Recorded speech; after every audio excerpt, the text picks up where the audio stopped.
নমস্কার বন্ধুরা, ওবিটি একাডেমিতে আপনাদের সবাইকে সুস্বাগতম। আমি সত্যজিৎ সর্দার, এনএসি সার্টিফাইড টেকনিক্যাল অ্যানালিস্ট। আজকে আমি আপনাদের সঙ্গে উইকলি মার্কেট আপডেট করব। হয়তো ভাবছেন যে আজকে সকালে তো ভিডিও দেওয়ার কথা ছিল, কেন এখন এলো? যেহেতু আজকে 1 ফেব্রুয়ারি এবং আজকে আমাদের বাজেট পেশ হয়েছে, সেই জন্য আমি চিন্তা করলাম যে সকালে রেকর্ড না করে যদি আমরা বিকালে রেকর্ড করে দিই, আজকের দিনে কি হলো সেটাকে দেখার জন্য, সে বিষয়ের জন্যই কিন্তু আজকে আমি বিকালে ভিডিওটা আপনাদের সঙ্গে শেয়ার করছি, যাতে আজকের এই বাজেট চলাকালীন বা বাজেটের দিনে মার্কেট কি আমাদের বলবার চেষ্টা করছে সেটা যাতে আমি আপনাদের সঙ্গে অ্যানালাইসিস করতে পারি। ওকে, দেখুন আজকে বাজেটে ভালো দিক হতে পারে, খারাপ দিক হতে পারে, কারো কোনো জিনিসের দাম বাড়তে পারে, কোনো জিনিসের দাম মানে কমতে পারে। সেই বিষয় নিয়ে আমি কোনো কথা বলবো না। বাজেট কি হয়েছে না হয়েছে সেটা তাদের ইন্টারনাল ব্যাপারের উপর আমি কিন্তু গুরুত্ব দেবো না। আমি দেবো কি, আমি যেহেতু as a technician, as a technical অ্যানালাইসিসের উপর আমি অ্যানালাইসিস করি, তো আজকের এই যে টোটাল যে বাজেটের জন্য মার্কেটে কি এফেক্ট হলো সেটা কিন্তু আজকে আমরা দেখার চেষ্টা করবো। এবং মার্কেটে আমাদের নিফটি ফিফটিকে দেখবো, আমরা মিড ক্যাপকে দেখবো, স্মল ক্যাপকে দেখবো এবং ব্যাংক নিফটিকে দেখবো। এই চারটে যে মেন যে সেক্টর বা মেন যে মার্কেট আমাদের ইন্ডিয়ান মার্কেটের, সেই চারটেতে কি পারফরমেন্স দিয়েছে আজকের দিনে, এই বাজেটের দিনে, সেটাই আমরা ডিটেলসে এই ভিডিওতে প্রেজেন্ট করবার চেষ্টা করবো, যাতে আপনারা এখান থেকে কিছু নলেজ নিতে পারেন। আশা করি ভিডিওটা শেষ পর্যন্ত দেখবেন এবং দেখলে অনেকটা আপনার নলেজ বৃদ্ধি পাবে যে মার্কেটে কিভাবে চলতে হয়, মার্কেটে বাজেটের দিনে কেন বেশি ট্রেড করতে হয় না। আমি সবসময় বলি যে বাজেটের দিন বা কোনো ইভেন্টের দিনে ট্রেড করা উচিত নয়, কারণ এটা প্রচুর হাই ভোলাটাইল থাকে। যদি প্রফিট হলেও অনেকটা হতে পারে, লস হলে কিন্তু অনেকটা লস হতে পারে। সেই জন্য বিশেষ করে ইন্টারডের জন্য খুব সাবধান অবলম্বন করে কাজ করতে হয়। এবং যদি আপনি সুইং ট্রেড করেন সেক্ষেত্রেও আপনাকে কিন্তু প্রপার সেট আপ পেলে তবেই এন্ট্রি নিতে হয়, নাহলে কিন্তু না এন্ট্রি নেওয়াটাই, অন্তত আজকের দিনে বাজেটের দিনে বা কোনো ইভেন্টের দিনে না করাটাই ভালো। ওকে, তো চলুন আমরা ভিডিওটা শুরু করি, দেখার চেষ্টা করি যে ব্যাংকিং সেক্টরগুলো বা আমাদের মেন মার্কেট কি বলবার চেষ্টা করছে। ওকে, যেহেতু এটা 1 ফেব্রুয়ারি, মাস শেষ হয়ে গেছে, সেজন্য আমরা মাসের ক্যান্ডেলটাও দেখার চেষ্টা করব, গত মাসে কি চিন্তা ভাবনা হয়েছে বা এ মাসে কি বলবার চেষ্টা করছে। দেখুন গত মাসে যদি আমরা নিফটি ফিফটিকে দেখি, এখানে একটা বিশাল বড় রেড ক্যান্ডেল রয়েছে। এটা এ মাসের ক্যান্ডেল, যদি 1 তারিখ হয়ে গেছে, তো এটা বেয়ারিশ একটা ক্যান্ডেল দিয়ে গেছে, বেয়ারিশ একটা সাইন, বিশাল প্রপার একটা বেয়ারিশ ক্যান্ডেল। মানে প্রাইস নামছে উপর দিক থেকে, রেজিস্ট্যান্স লেভেল থেকে রিজেক্ট করেছে, সেটা কিন্তু ক্লিয়ারলি আমরা লং টার্ম ভিউতে দেখতে পাচ্ছি। ওকে, এরপর যদি আমরা উইকলি টাইম ফ্রেমে দেখি, গত কয়েক সপ্তাহ ধরে প্রাইস কিন্তু প্রপারলি নেমেছে, হল্ট করেছে, আবার নেমেছে, প্রপারলি যে সাপোর্টটাকে ব্রেক করে নেওয়ার পরবর্তী ক্ষেত্রে এই সপ্তাহে আগে 26 তারিখ থেকে এই যে একদম 1 তারিখ পর্যন্ত যে সপ্তাহ, সোমবার থেকে রবিবার পর্যন্ত যে সপ্তাহটা, এই সপ্তাহে কিন্তু একটা প্রপারলি বেয়ারিশ ক্যান্ডেল তৈরি করেছে এবং প্রপারলি এখান থেকে রিটেস্ট করে নিচের দিকে নামছে, যেটা আমরা ডেলি টাইম ফ্রেমে প্রপারলি বুঝতে পারবো।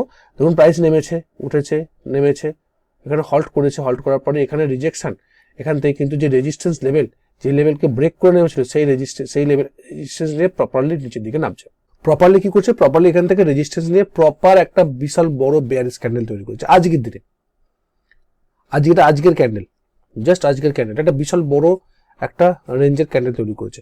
এই জন্যই বলা যে কোনো ইভেন্টের দিনে, বাজেটের দিনে বলুন বা রেজাল্ট, কোনো ভোটের রেজাল্টের দিনে বলুন না কেন, কখনো কি করতে হয়, ট্রেড না করাটাই ভালো, অবজার্ভ করা ভালো, আর যদি প্রপার সেটা আছে তখন ট্রেড করা ভালো।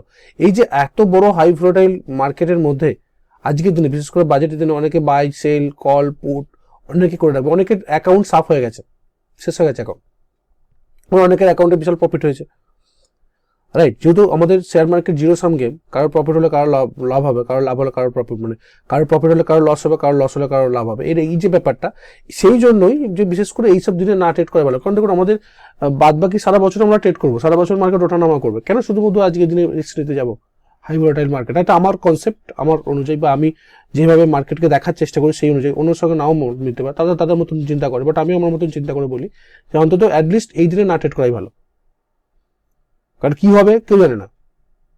দেখুন না, প্রাইস প্রথমের দিকে যদি আমি মার্কেটকে অবজার্ভ করি, প্রথমের দিকে কিন্তু প্রপারলি একটা বুলিশ সাইন দেখাচ্ছিল, তার প্রপারলি যদিও মার্কেটে মানে দিন গড়িয়েছে, সময় গড়িয়েছে, তখন কিন্তু প্রপারলি একটা বেয়ারিশ সাইন এবং প্রাইস নিচের দিকে নেমে গেছে। এটা একটা বিশাল বেয়ারিশ প্রপার সাইন দিচ্ছে। এবারে কি হতে পারে, প্রাইস কিন্তু এই রেঞ্জের মধ্যে কিছুদিন ঘুরতে পারে।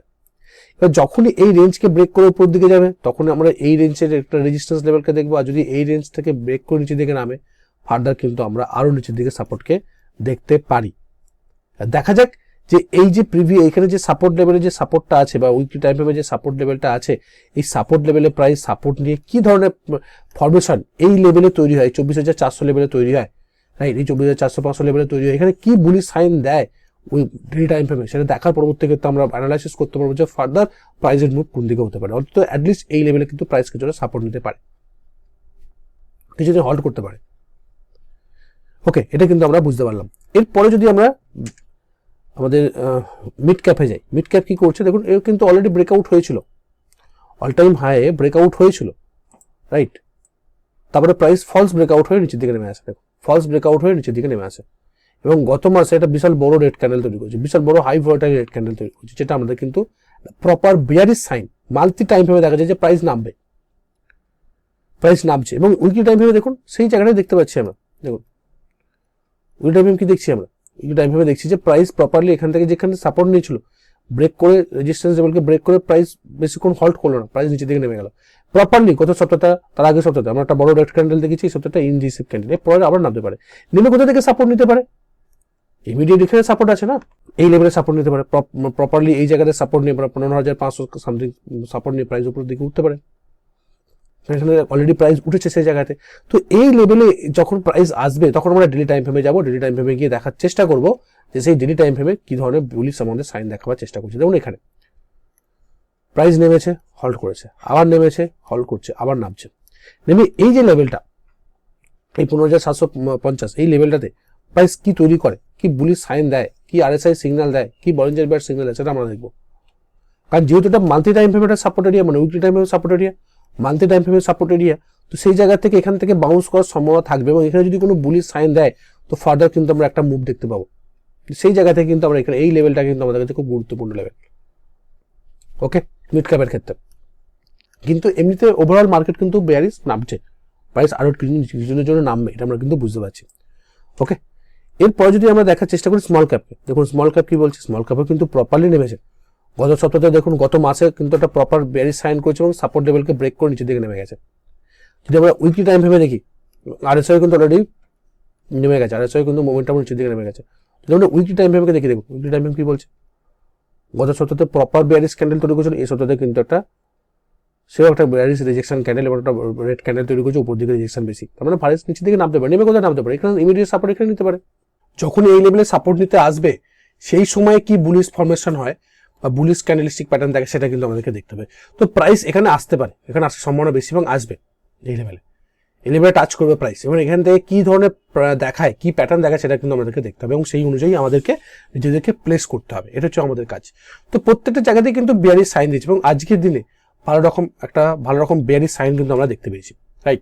এরপর যদি আমরা দেখি ব্যাংকিংকে, ব্যাংক নিফটি যদি আমরা মানে মান্থলি টাইম ফ্রেম দেখি, প্রপার কিন্তু বুলিশ সাইন। দেখুন প্রাইস উঠেছে, নেমেছে, উঠেছে, আবার নেমেছে, আবার উঠেছে, এবং প্রাইস নামছে, এবং এখনো পর্যন্ত যে হায়ার হাই যে লেভেলটা, হায়ার হাইকে কিন্তু কন্টিনিউ করছে, হায়ার লো ফরমেশনকে, সে উপরে যে হায়ার হাইকে কিন্তু এখনো পর্যন্ত ব্রেক করে নামেনি, মানে সিআইপি লেভেলের উপরে প্রাইস কিন্তু ট্রেড করছে লং টার্ম ভিউতে, মানে একটা বুলিশ কিন্তু আমরা লং টার্ম ভিউতে দেখতে পাচ্ছি, এবং আরএসআই কিন্তু 60-র উপরে আছে, প্রপারলি বুলিশ সাইন আমরা দেখতে পাচ্ছি। যদি আমরা এটাকে উইকলি টাইম ভেবে যাই, উইকলি টাইম ভেবে কি করছে, প্রপারলি কিন্তু একটা রেঞ্জের মধ্যে আটকে গিয়েছিল, প্রাইস উঠেছিল, রেঞ্জের মধ্যে আটকে গিয়ে প্রাইস ফলিং দেখাচ্ছে, এবং এখানে দেখুন রেড ক্যান্ডেল এবং উপরের দিকে এত বড় উইকস, তারপরে ভালো রকম সেলিং প্রেসার আছে, এখানে সেল করছে।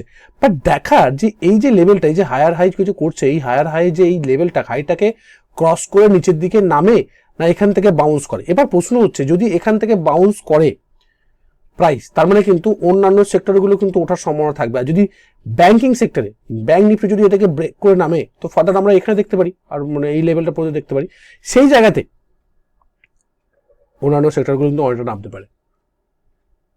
এটা কিন্তু ব্যাপার, এটা কিন্তু আপনাকে বুঝতে হবে। যদি ব্যাংকিং সেক্টরে যদি ব্যাংক নিফটি যদি এই সাপোর্টকে ব্রেক করে, তো অন্যান্য সেক্টরগুলো কিন্তু আরো ফল করতে পারে। কারণ আপনি যদি দেখেন যে গত বছর যখন মানে নভেম্বর মাস থেকে মার্কেট নামছিল, সেই সময় অন্যান্য সেক্টরের অনুযায়ী ব্যাংকিং সেক্টর, নিফটি ব্যাংক কিন্তু অনেক কম কারেকশন দেখিয়েছে, এমনকি নিফটি 50 থেকেও কম কারেকশন দেখিয়েছে। সেই জায়গা থেকে ব্যাংকিং সেক্টর যদি ধরে রাখে, অন্যান্য সেক্টরও কিন্তু ধরে রাখার সম্ভাবনা থাকতে পারে। তো ব্যাংকিং সেক্টরে এই সাপোর্ট লেভেলটা কিন্তু খুব ইম্পর্টেন্ট সাপোর্ট লেভেল। এই লেভেলকে যদি ক্রস করে নিচের দিকে নামে, তো ফার্দার আমরা আরো একটা বড় বিগ ফল আমরা দেখতে পারি। এবং যদি আমরা লাস্ট দিনে এই দিনের ক্যান্ডেলটা যদি দেখি, একদিনে বিশাল বড় ক্যান্ডেল, দেখুন হাই ভোল্টেজ, অলরেডি সাইডওয়েজ মার্কেটে এই সম্ভাবনা থাকবে, একটা বিশাল বড় রেড ক্যান্ডেল।